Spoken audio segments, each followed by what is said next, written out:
Radio Noticias La Poderosa presenta El Diálogo.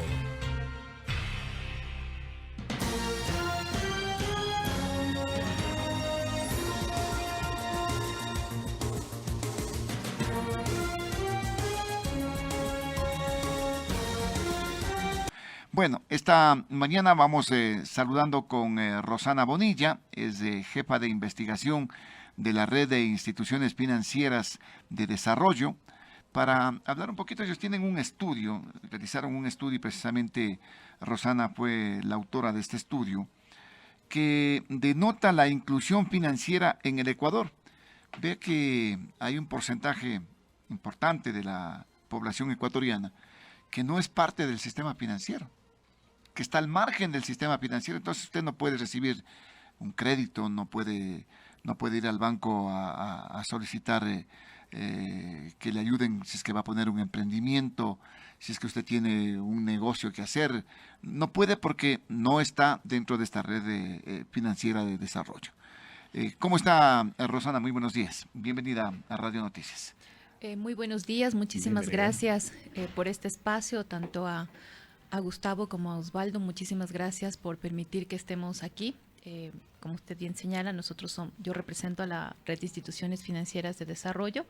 Es una organización civil sin fines de lucro con más de 24 años de vida institucional, y dentro de nuestros objetivos es impulsar los temas de inclusión financiera en el país, porque estamos convencidos de que esa es una forma de promover el desarrollo social y económico de la población. Ustedes hicieron este estudio, ¿en qué se basaron? ¿Cómo lo hicieron, la metodología? ¿Cómo hicieron este estudio para determinar esos porcentajes de no inclusión financiera de la población del Ecuador? Bueno, nosotros venimos realizando este tipo de estudios ya hace más de 3 años, porque venimos promoviendo la inclusión financiera. Tomamos información de fuentes nacionales e internacionales, principalmente del Banco Central, de las superintendencias y también de fuentes internacionales como Credit Corp. ¿Por qué? Porque lamentablemente esa es una de las falencias como país, que no tenemos un sistema consolidado que permita llevar estadísticas, cómo están los niveles de inclusión. Entonces tomamos diferentes fuentes y eso nos permite llegar a estos análisis y a estas conclusiones que encontramos en el documento. ¿Qué significa este hecho de que hayan hombres, mujeres que están dentro de la población económicamente activa, que no puedan o que no estén incluidas dentro del sistema financiero, Rosana? Dentro del estudio hay que mencionar algo antes de responder su pregunta. Para nosotros, el ámbito de inclusión financiera como tal, o para lograr una verdadera inclusión financiera, va más allá de únicamente el acceso y el uso a los servicios y productos financieros de toda la población. Está enmarcada en 7 dimensiones, que es, como le digo, el acceso, el uso, la calidad de los servicios, la protección al usuario financiero, la educación, el bienestar financiero y la regulación. ¿Qué implica el que haya un porcentaje de alrededor del 30% entre hombres y mujeres que no acceden a los productos y servicios? El 30% de la población económicamente activa, adultos. Es alto, ¿no? Sí, es alto, un 30%. De la población adulta, es decir, a partir de los 15 años hasta los 65 años, el 30% no tiene acceso y uso de los productos financieros. Hay que diferenciar esos dos puntos, porque puede ser que usted en algún momento accedió en algún producto financiero, sin embargo no lo usa, que ese es uno de los criterios que se establece para medir el nivel de una efectiva inclusión financiera. No utilizo un cajero. No utilizo la cuenta. Por ejemplo, tengo una cuenta, la abrí y nunca la he utilizado, o no la he utilizado en los últimos 6 meses. Entonces, quiere decir que, si bien es cierto, en algún momento por A o B motivo logró acceder al sistema financiero, al no usarlo, no se puede contabilizar como que usted está incluido financieramente. Entonces, esa es la diferencia importante que hay que tomar en cuenta también. Ya, al no estar incluido en este sistema, tiene sus restricciones en este caso, ¿no? La calificación a las que se someten también las personas que intentan buscar financiamiento con el sistema financiero, por ejemplo. Si no está activo, no existe.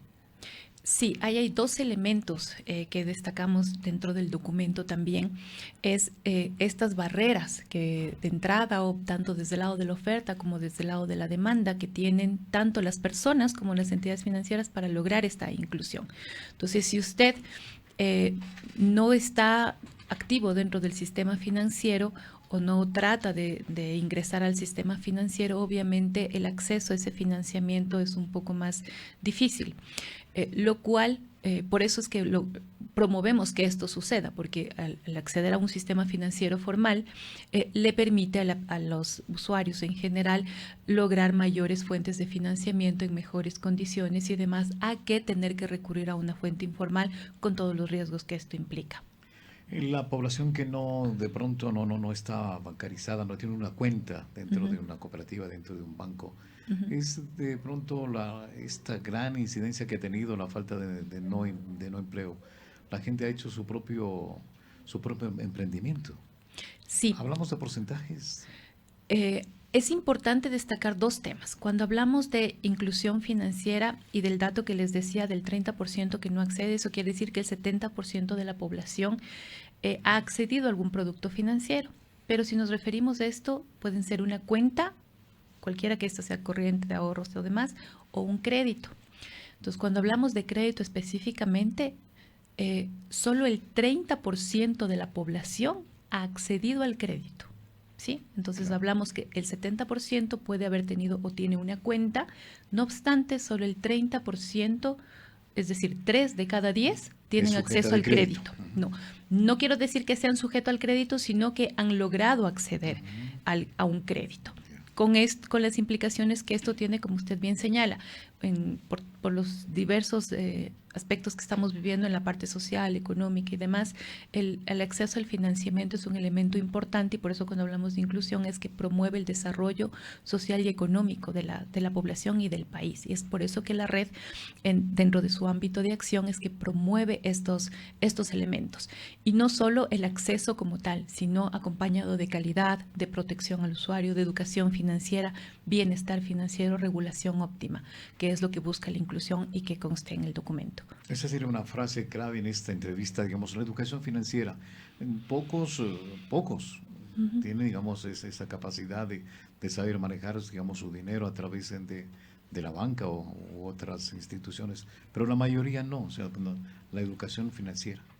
Sí, es importante señalar que cuando hablamos de educación financiera, la educación financiera como tal consta de varios elementos. No solo son los conocimientos, sino son las capacidades, habilidades y que esto genera comportamientos que le lleva a la persona a tomar decisiones financieras adecuadas. No única y exclusivamente saber cómo manejar su cuenta o su crédito, sino cómo en general tomar decisiones de su vida de manera ordenada, adecuada, en cualquier momento o elemento de su vida. Entonces, por eso hablamos de una educación financiera de que genere hábitos y comportamientos que le permitan tener bienestar, es decir, hábitos saludables en su vida, así como tiene una alimentación saludable, tomar decisiones que le permitan tener una salud financiera estable. No necesariamente el manejo único y exclusivo de la cuenta y demás, porque es importante destacar, como consta en el documento, que el mayor porcentaje de la población del Ecuador, hablamos de un 60%, prefiere el uso del efectivo. Sí, esa es una de las razones también por la que hay bajos niveles de inclusión.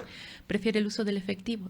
Entonces, el tomar decisiones financieras en cómo, cuándo y en dónde invierte, gasta o cómo lo hace es importante para la población. Desde la red, no sé, se busca espacios para, digamos, mantener esta educación a las personas, porque entendemos que como está inmersa en esta tarea, no sé si encontrará tiempo sobre todo para esta capacitación.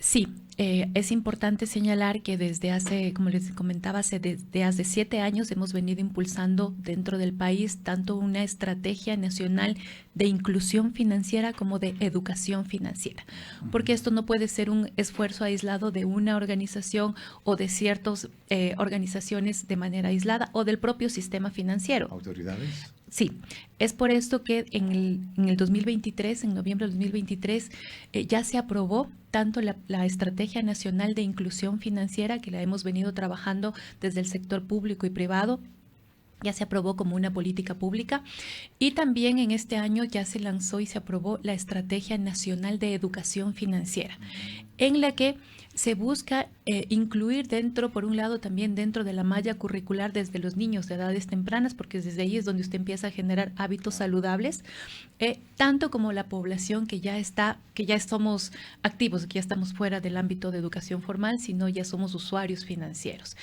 Las instituciones financieras, por normativa, también realizan procesos de educación financiera, y nosotros como red, dentro de nuestro trabajo, también está generar espacios y programas de educación financiera hacia la población, que lo trabajamos de manera importante y mancomunada también con la política pública. Es importante el tema de la educación financiera, y como usted dice, bueno, hay entidades que tienen responsabilidad social, que también en ese aspecto se han pronunciado, pero digamos, es también preocupante, porque 3 de cada 10 ecuatorianos no tienen acceso al crédito, en este caso, de acuerdo al estudio. Solo 3 de cada 10 tienen acceso. Solo 3 de cada 10 Eso quiere decir acceso. que 7 no de cada 10 no tienen acceso al crédito. Así en ese es. sentido. ¿Por qué razones? Porque no están bancarizados, porque no están con el sistema financiero. Hay varios elementos que pueden incidir en este aspecto. Por un lado, obviamente tenemos, como mencionábamos en el documento, barreras de entrada, quiere decir falta de acceso a los canales físicos como electrónicos, a través de los cuales las personas pueden llegar hasta la institución financiera para poder solicitar un crédito. Entonces, dada la infraestructura física y tecnológica que tenemos como país, hace que las entidades financieras no puedan llegar a estos lugares más alejados o zonas rurales. Hay otros elementos también desde el desconocimiento o desconfianza que a veces las personas pueden tener hacia el sistema financiero, el temor de pensar que no soy sujeto de crédito cuando en realidad no he accedido. Entonces hay barreras que pueden ser solventadas desde la política pública. También hay barreras que significan, en este caso, los temas de endeudamiento, los temas también de calificación financiera a los que se ven sometidos los ciudadanos, aquellos que quieren de pronto usar.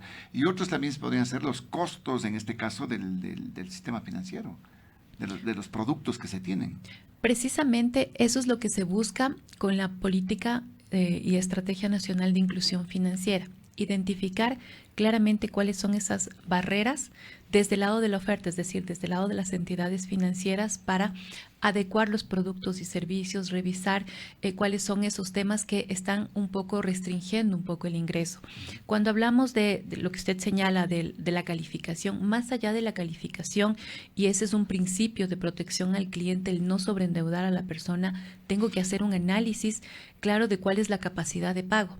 Entonces, no quiere decir que usted, por tener un nivel de ingresos bajo o eso, no califica. Simplemente lo que se hace es diseñar un producto financiero adecuado en función de sus capacidades de pago y sus condiciones y demás de su negocio y de su entorno. Entonces, eso es lo que se busca con la política de inclusión también. Pero obviamente eso viene acompañado de una estrategia conjunta, tanto del sector público como del sector privado. De pronto no es la labor de ustedes, pero en este caso los costos de los servicios que le había puesto de manifiesto, ¿se controlan? ¿Se hace una investigación? ¿Qué es lo que están haciendo en el sistema financiero? Porque hay mucha gente que a veces no saben ni lo que paga, pero se quejan también de estos temas. Sí. Costos financieros demasiado altos, utilización de cajeros automáticos que son demasiado costosos en este caso, transacciones que son onerosas también, tomando en cuenta los miles de transacciones que se hacen, ¿no? Es importante considerar que ese es uno de los elementos que se menciona en el documento, que es parte de los principios de protección al cliente. Estos principios de protección al cliente son 8, dentro de los cuales está justamente la parte de transparencia y fijación de precios justos, entre otros elementos que topa lo que usted señala. Cuando hablamos de transparencia, quiere decir que la entidad financiera, las entidades financieras están en la obligación de dar a conocer en todo momento a los usuarios y a las personas cuáles son los costos por cada una de las transacciones que vayan a realizar, sea cual sea esta. Entonces deben tener los tarifarios publicados y entregar a las personas para que puedan acceder. Eso está determinado por ley y por norma, que lo hagan las entidades financieras. Y las entidades de control, la superintendencia. Las superintendencias, tanto de la Superintendencia de Bancos como Economía Popular y Solidaria en el caso de las cooperativas. En el caso de las cooperativas. Sí. Y para el tema de fijación de precios y demás, normalmente por ley quienes fijan las tasas de interés es la Junta de Política y Regulación Financiera, es decir, la tasa de interés del costo del crédito está regulado por la política pública, en este caso la Junta de Política y Regulación Financiera, al igual que los costos por servicio que usted menciona, tarjetas, uso de cajeros automáticos y demás. Todos los costos y servicios que cobra el sistema financiero están regulados y son establecidos por la política pública. Pero ¿hay algún control al respecto? Pero antes de responder a esta inquietud, hay una inquietud ciudadana, el 255-4090 y el 2546-108 está habilitado. Buenos días, lo escuchamos. Hola, buenos días. Buenos días. Licenciado, un buen día para usted, para los invitados igualmente. A la señorita, por favor, quisiera preguntarle yo si es que los costos de los servicios regula el Estado o regula la Superintendencia de Bancos, porque esto es un tema de nunca terminar. Ustedes como Estado dejan que los bancos o los banqueros que son privados, capitales privados desde luego, le expriman al cliente. Ellos son los que regulan, los que ponen los costos, los precios según el servicio, y realmente esta es una cosa que el Estado debería tomar control, señorita. Está bien que ustedes exijan al banco que ellos publiquen. Lógicamente lo tienen que hacer, pero al gusto de ellos. Y eso no debe decir lo correcto, no debe ser lo ideal, lo que realmente el cliente necesita, porque hemos caído en esto de ir al banco, de ir a la cooperativa, necesariamente ir, y cuando usted quiere reclamar un servicio que acorde a sus intereses, o sea, nomás que le atiendan pronto, que sean más eficaces, tienen 10, como se dice, ventanillas de atención, pero apenas funcionan 2. Eso es lo que a uno le molesta, pero lastimosamente siempre estamos diciendo, con nuestros pies vamos al banco a dejar un dinerito, y con nuestras manos y pies y mente nos creamos problemas, porque cuando vamos no hay atención que como usted se merece, no hay esa atención. Por favor, ahí tenemos que ser muy puntuales y severos, señorita, llamar la atención a los dueños de la situación financiera del país. Muchas gracias, que tengan un buen día. A usted, gracias también por la participación. 255-4090, 2546-108, siempre habilitados. Bueno, es inquietud generalizada este tema de los costos, porque a veces a ustedes llega un costo y le preguntan, ¿y esto? ¿De qué se trata? Costos de tarjetas. Pero usted ya señaló, ¿no? Esto está bajo la regulación de la Junta de Regulación de las Políticas Financieras, me parece que es. Sí. No, la que regula en este caso. Sí, y en este caso debe la tener parámetros, sí. techos, digamos, de hecho, de tarifas y todo esto. De hecho, en el país, las tasas de interés activas, es decir, la tasa de interés que se cobra por créditos, tienen techos por cada uno de los tipos de crédito que está regulada. Igual todos los costos por servicios que cobran las entidades financieras, ninguna puede cobrar por encima del techo que haya establecido el órgano de regulación. ¿Hay servicios que hay servicios que de pronto se inventan el sistema financiero o no? Ningún servicio que cobre el sistema financiero puede ser fijado de manera arbitraria por la entidad financiera. Todos deben estar regulados y autorizados.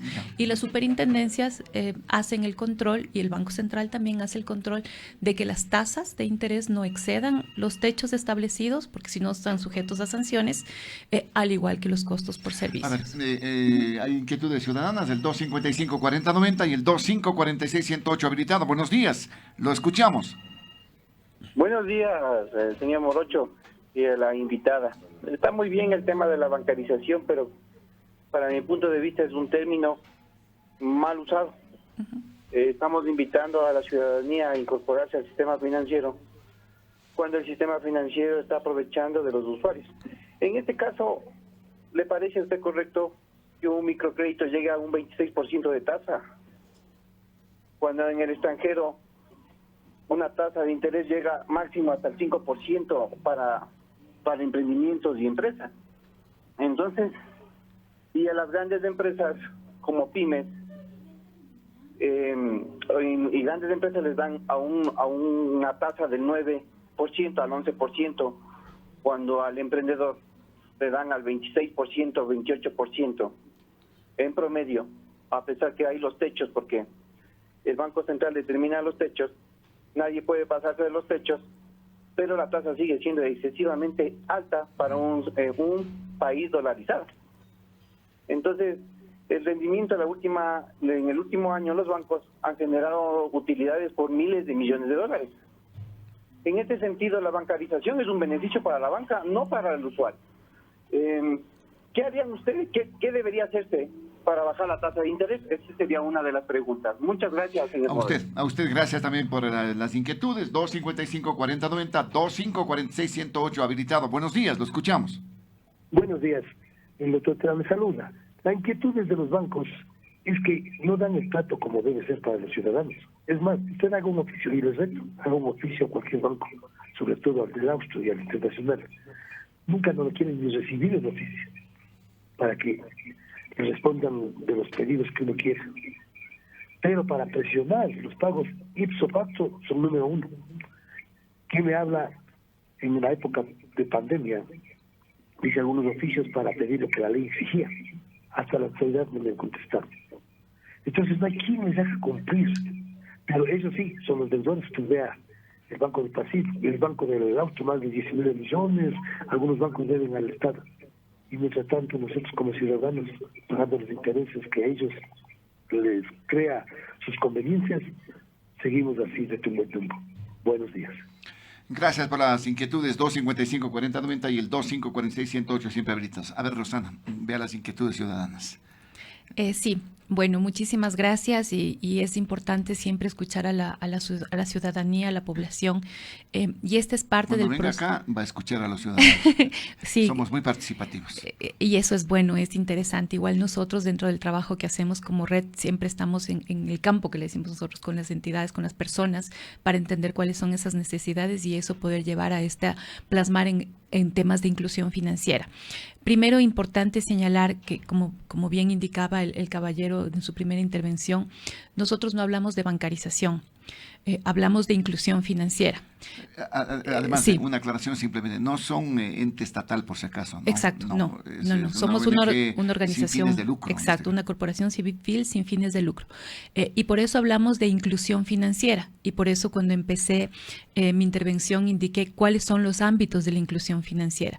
No solo es que usted abra una cuenta en una entidad financiera, sea esto un banco, una cooperativa, o que vaya y acceda a un crédito, sino que estos elementos complementarios que muy bien señalan los ciudadanos, la calidad, es decir, que yo tengo derecho a recibir un servicio de calidad y a ser atendido, a generar confianza, que los productos y servicios financieros sean adecuados y demás, y se ajusten a mis necesidades.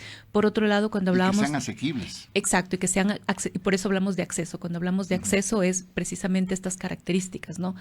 Por eso hablamos de calidad también en los términos de inclusión, es uno de los elementos de la inclusión. Protección, que es la parte de precisamente lo que señalaba, si yo tengo una queja, un reclamo, la entidad financiera tiene que garantizarme que tiene todos los canales necesarios y puestos a mi disposición y mi conocimiento para que yo sepa cómo, en dónde y con quién debo quejarme.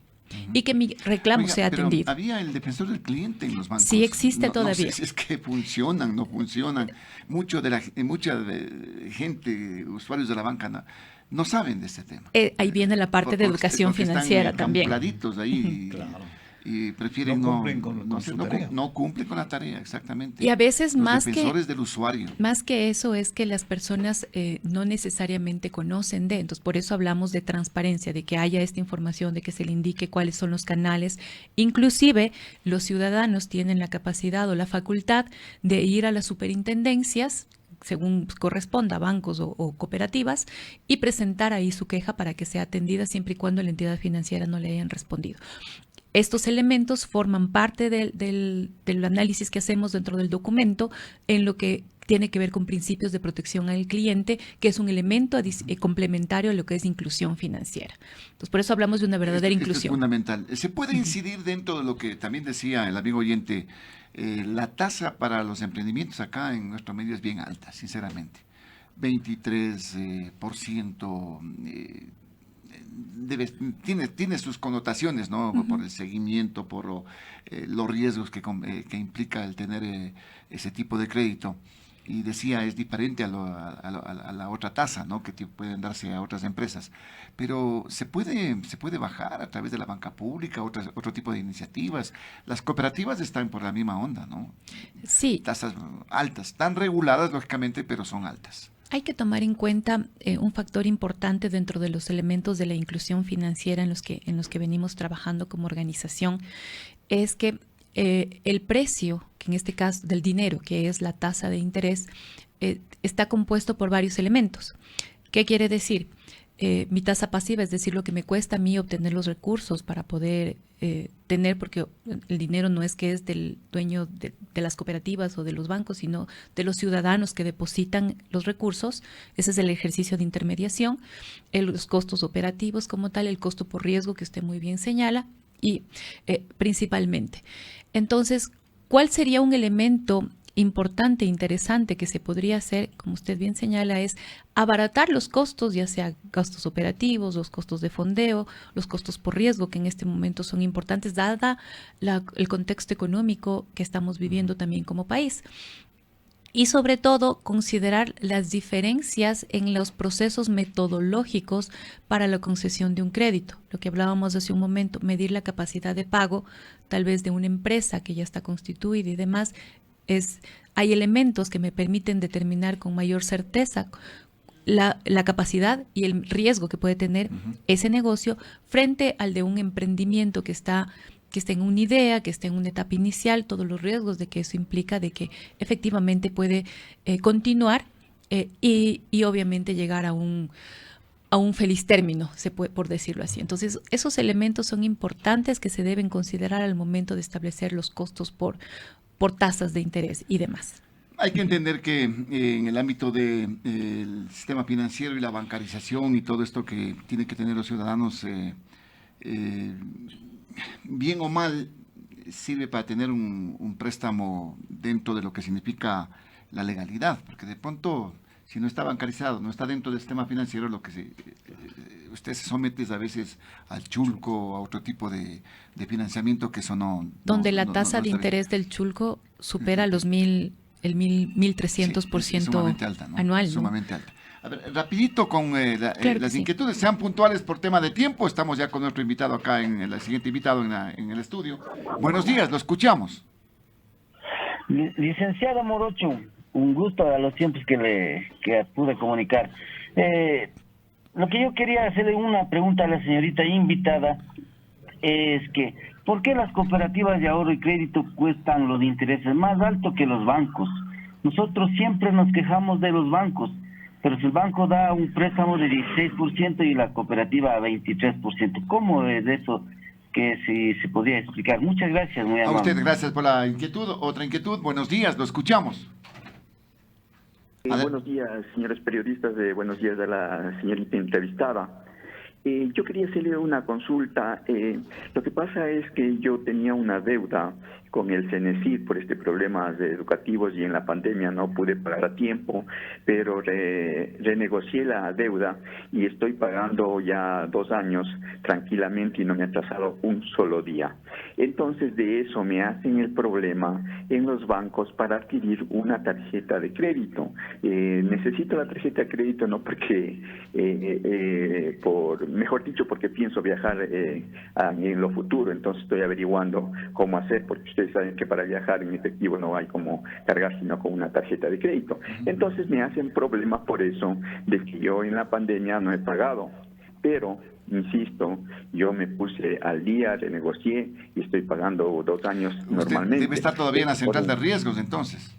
Eso, correcto. Claro, entonces debe estar. No lo ha sacado, pero el ente financiero creo que es en Servipagos, un certificado de los problemas que tengo para arreglar esta situación. Yo quisiera la señorita entrevistada que me dé información, qué debo hacer en este caso, porque ese certificado tiene un costo y no sé si uno puede ir a la superintendencia de bancos para que ahí le expliquen y le resuelvan el problema. Eso es, muchas gracias. A usted, un buen día a usted, todos. gracias. A ver, Rosana, por favor.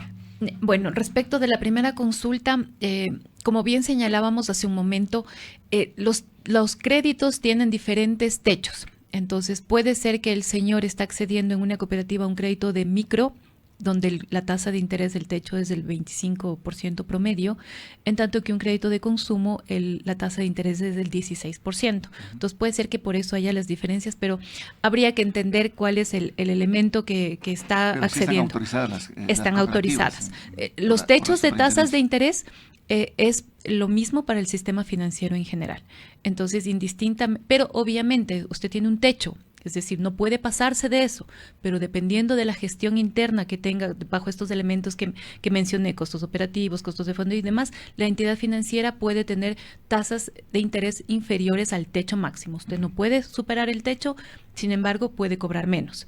Pero eso ya depende de la gestión interna y los procesos internos de cada institución. De cada institución financiera. Respecto a la segunda inquietud. Respecto del segundo tema que hablaba el señor que está reportado en el buró, todas las personas que no solo que han accedido al sistema financiero, sino que tienen crédito en alguna casa comercial, inclusive en instituciones públicas como CNT, empresa eléctrica, todos estamos reportados en el buró, lo cual no es malo.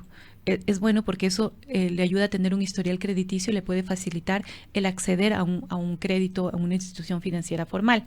Lo que permite el buró en este caso es evaluar cuál ha sido su comportamiento de pago en un periodo de tiempo, lo cual le puede ayudar a acceder. No lo han actualizado. Se actualiza. Sin embargo, si en algún momento el señor tuvo algún problema, como él bien señala, por diferentes factores que todos podemos estar expuestos, la calificación es histórica y permanece por 6 años, luego se borra. Sin embargo, si el señor ya está al día, tendría que acercarse y solicitar el certificado que bien señala. Como es un tema personal y un trámite privado, sí tiene que pagar por el documento para que pueda presentar en la institución financiera en la que esté haciendo el trámite. Pero efectivamente ese es el proceso. Muy bien. Rosana, qué importante conversar esos temas. En algún momento seguiremos conversando sobre educación financiera, que es fundamental. Por ahora, muchísimas gracias por su presencia. A ustedes, muchas gracias. Gracias a Rosana Bonilla, jefa de investigación de la Red de Instituciones Financieras de Desarrollo, aquí a través de Radio Noticias La Poderosa. Un paréntesis. Ya volvemos con...